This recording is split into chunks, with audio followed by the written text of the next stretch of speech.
les champions, Rachid Moulay, préparateur physique sport de combat au MMA Factory à Paris.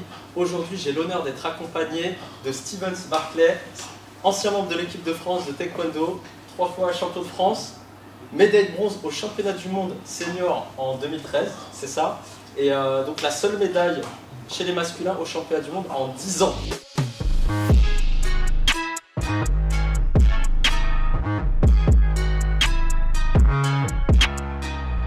Steven, comment tu vas? Ça va très bien, merci. Ouais. Par l'extinction de voix. Voilà, c'est ça. Donc juste pour vous dire que Steven, c'est l'extinction de voix ce matin, donc il va parler court, efficace, il ne va pas parler souvent, mais ça va être qualitatif. Donc en tout cas, on le remercie d'être là aujourd'hui. Et aujourd'hui, on va mettre à contribution Steven pour faire une vidéo sur les déplacements, donc travailler tout ce qui est puissance et vitesse dans vos déplacements. A tout de suite.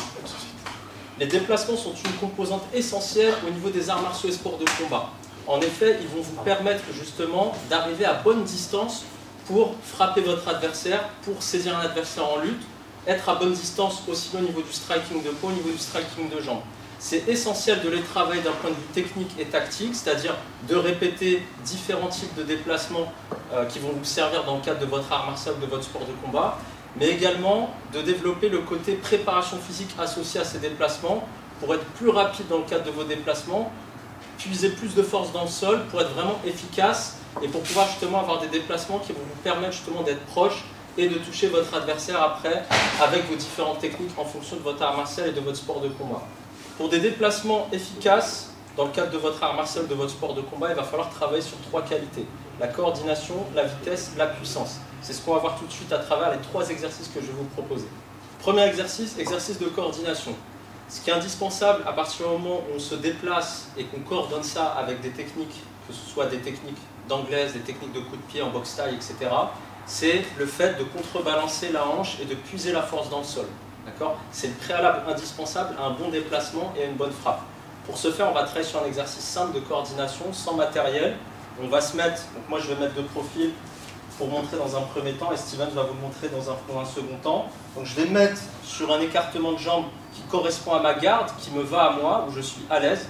Pas chercher un écart trop important si je ne suis pas à l'aise, si je ne peux pas démarrer face à mon adversaire, et un écart trop petit si ça ne se prête pas, par exemple, dans mon art martial, dans mon sport de combat. Là, moi, par exemple, ici, je suis à l'aise, d'accord? Je vais mettre les mains comme ceci, proche ici des pectoraux, et tout simplement, je vais venir monter, d'accord? Comme si je travaillais ici en coup de poing, mais sans donner les coups de poing, juste en engageant la hanche et en essayant, d'accord, d'effectuer un transfert de force, d'accord, que ce soit sur la jambe avant, sur la jambe arrière, d'accord? C'est un exercice vraiment simple qui va vraiment vous changer la vie, surtout si vous êtes débutant en boxe anglaise ou débutant en taekwondo, en boxe, etc. Ça va vraiment vous aider. Steven va nous montrer un petit peu, donc tu vas changer de garde à ce moment-là qu'on puisse voir, voilà. Donc là, pour le moment, sans les coups de poing, juste ici, voilà. Donc là, transfert, voilà, j'exagère le mouvement, je monte, voilà. Au départ, on exagère un petit peu et au fur et à mesure, on monte moins le centre de gravité. Le centre de gravité reste à peu près au même niveau. Et on peut accélérer un peu plus. Voilà. On essaie de bien, voilà, rotation du pied, engagement, très très bien, engagement de la hanche, engagement des épaules. Voilà, très bien. Donc ça, c'est le premier niveau. Le deuxième niveau, pour ceux qui ont déjà, au niveau technique et tactique, une première approche dans leur sport de combat ou dans leur art martial, vous pouvez le coupler à des techniques, d'accord? On peut le faire, par exemple, pour des techniques de boxe anglaise, sur des directs droite-gauche. Donc Steven va nous montrer. Voilà. Donc au départ, pareil, on exagère, on monte et on redescend. Et après, au fur et à mesure, on reste proche du sol avec centre de gravité bas. Et on décolle quasiment pas les pieds, d'accord? Au départ, on décolle les pieds, puis on décolle plus. Voilà. La même chose ici, d'accord? Là, plus pour des disciplines où on utilise les coups de pied, comme par exemple au taekwondo ou au karaté, où là, par contre, la difficulté, ça va être qu'il va falloir, en fait, simuler un engagement de hanche, d'accord? Et revenir position initiale, comme si j'engageais ici, voilà. Voilà, très bien. Je descends le bras au moment, le bras qui frappe, voilà, le bras de la jambe de frappe, voilà, très bien. Voilà, super. Donc là, je vais vous le montrer un petit peu de face sur celui-là. Donc là, ici, hop, 1. Ouais, c'est comme si j'allais mettre un low kick ici, d'accord? Sauf que je m'arrête en fait. Je m'arrête et je reviens. C'est vraiment un travail de rythme, travail de coordination, de rythme, ici, d'accord? Et après, on peut le faire aussi de l'autre côté, d'accord? Voilà pour ce premier exercice. Après cet exercice de coordination, on va voir un exercice de vitesse. Donc là, on va utiliser le déplacement tel que vous l'utilisez dans votre art martial ou dans votre sport de combat, c'est-à-dire calibré avec le bon écart de jambe, la bonne assise en fonction de la discipline que vous pratiquez. Et là, on va juste utiliser pour le premier exercice un stimuli sonore et pour le deuxième un stimuli visuel, d'accord, pour pousser au déclenchement rapide, d'accord, du déplacement, d'accord. L'idée, ça va être ça. Travaille sur un relâchement, une lucidité maximale au niveau du cerveau, au niveau de la vision, un relâchement au niveau du corps, et à partir du moment où il y a le signal, boum, déplacement très rapide. Ok. Donc pour ce faire, on va illustrer ça avec Stevens, donc il va se mettre en garde ici, et ce qu'on va faire ici, c'est qu'on va faire ça sur un déplacement avant, qu'on appelle step avant en taekwondo, une petite glissade, voilà, qui va nous permettre de rattraper la distance qu'il nous faut pour lancer la jambe et marquer le point, ni plus ni moins. Il ne faut pas que ce soit trop long, ni trop court, il faut vraiment parcourir cette juste distance, ok. Donc là, Stevens, il va se mettre en garde, relâcher au maximum, mais en même temps à 100 000 volts au niveau de son cerveau. Il est prêt à réagir. Boum! Voilà, très bien. Boum! Très bien. Boum! Voilà. Vous avez vu, l'idée, c'est ça. C'est vraiment chercher un relâchement du corps, d'accord? Parce que qui dit vitesse dit relâchement. Il faut un relâchement au départ pour être rapide. Mais par contre, il faut que le cerveau soit connecté, concentré à 2000%. On attend que le stimuli sonore, il n'y a que ça qui compte. Okay. Si vous êtes parasité par autre chose, etc., vous pensez à autre chose, vous n'allez pas être suffisamment réactif. Le deuxième qu'on va voir, ça va être un step arrière. Et là, cette fois-ci, je vais utiliser un outil pédagogique justement pour faire déclencher ce step arrière. D'accord. Donc là, c'est une frite hein, qu'on utilise en boxe, en sport de combat, il n'y a pas de souci. Et là, ce que je vais faire, c'est que je vais simuler un coup de pied ici, donc un semi-circulaire au niveau des côtes de Stevens. Et à partir du moment où lui voit le démarrage, il va tout de suite initialiser le déplacement. D'accord. L'idée pour lui, c'est d'esquiver, d'attendre que l'adversaire pose presque la jambe pour bam, frapper derrière. D'accord. C'est un petit peu ça le prolongement de ce qu'on fait aujourd'hui. Donc là, ici, donc là, je suis là. On imagine que ça, c'est ma jambe gauche. D'accord. Donc Stevens, il est prêt, il est concentré. Boum, voilà, très bien. Voilà. Et là, il est prêt à revenir tout de suite. Ok. Là, on est prêt. On peut travailler en appel, en feinte, etc. Boum, voilà, très bien. Encore un.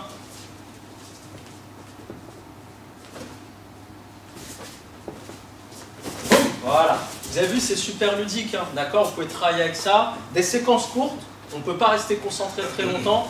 On parle de barrière de vitesse à 7 secondes, d'accord. Donc on peut faire un peu plus au début parce que forcément on est débutant, on n'a pas la même concentration qu'un sprinter.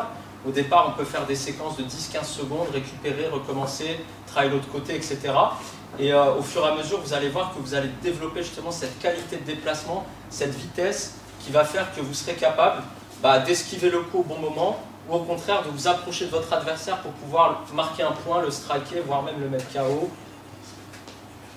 Et même l'analyse, comme dirait Stevens, ça va vous donner justement du plus pour pouvoir analyser votre adversaire. Parce que si vous déplacez bien, vous allez le pousser dans ses retranchements et vous allez pouvoir peut-être trouver d'autres failles chez votre adversaire pour pouvoir remporter votre combat. Dernier point indispensable pour avoir des déplacements efficaces en combat, d'un point de vue physique, c'est le côté puissance. Donc là, pour ce faire, on va utiliser ce qu'on appelle une ceinture de survitesse. Donc c'est une ceinture qui va permettre de lester très légèrement le combattant via un élastique et qui va mettre justement une résistance au moment où il va se déplacer. D'accord ? Donc ça va être très très intéressant pour développer le côté puissance du membre inférieur. Et au moment où on va enlever la ceinture pour se déplacer, par exemple faire du shadow en déplacement, on va ressentir vraiment une certaine légèreté, une certaine vivacité, une certaine vitesse pour une meilleure efficacité en combat. On va vous montrer ça tout de suite avec Stevens. Donc là, l'idée, ça va être de mettre un élastique donc de résistance moyenne, accrocher la ceinture au niveau de la taille ici. Donc au niveau du déplacement, pareil, hein, il va se mettre dans un écart de jambes qui lui correspond à lui, qui correspond à sa catégorie, à ses adversaires, à la discipline qu'il pratique, qui est en l'occurrence le taekwondo. Et moi, je ne vais pas tirer comme un fou non plus. Je vais mettre juste une petite résistance, justement, pour faire en sorte de lui faciliter quand même de conserver une certaine vitesse. Parce qu'on n'est pas là dans un travail de résistance, de force, etc.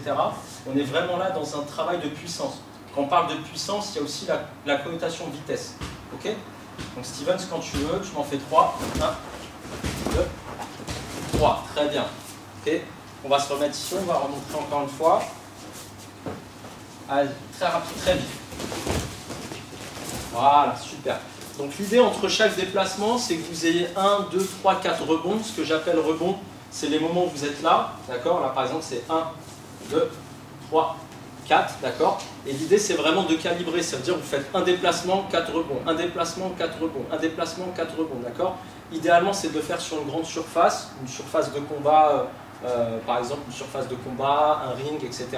Voire même sur un gymnase où vous avez vraiment de la distance pour pouvoir vraiment travailler sur ce côté puissance. L'idéal, c'est de le faire à tour de rôle sur un round. Par exemple, si vous faites du taekwondo, on est sur des rounds de 2 minutes. En MMA, ça peut être sur du 3 à 5 minutes.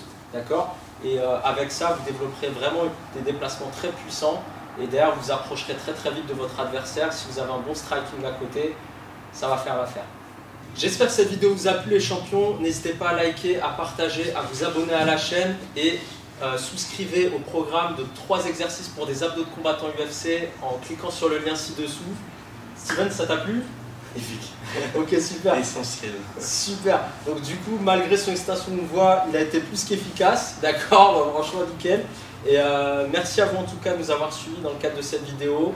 Je vous dis à très très vite pour une prochaine vidéo les champions. T'es prêt, Steven? Yes.